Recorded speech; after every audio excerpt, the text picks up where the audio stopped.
we've spent this course talking about all of the services that are provided through Azure for development, the services that we can use to build our applications. Well, what's very cool is that Azure itself is really an API.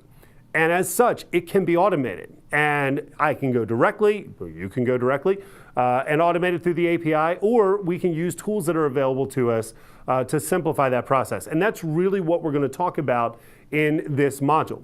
We're going to start by looking at the client libraries. And again, these are client libraries not specifically, let's say, for Azure storage, but to interact with Azure itself, right? To be able to create resources and manage resources, and to do that in an automated, scripted way.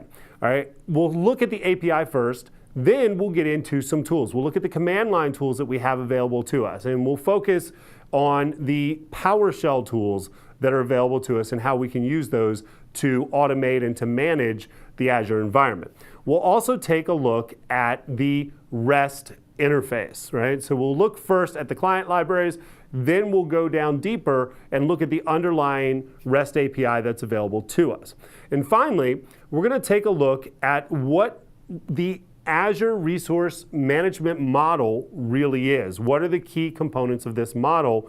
What is a resource group? And I think one of the most important things that's part of the resource management model, what is a deployment template? What's a resource group deployment template, and how can we use that? All right, and so that's going to really be the spectrum of what we're talking about in this module.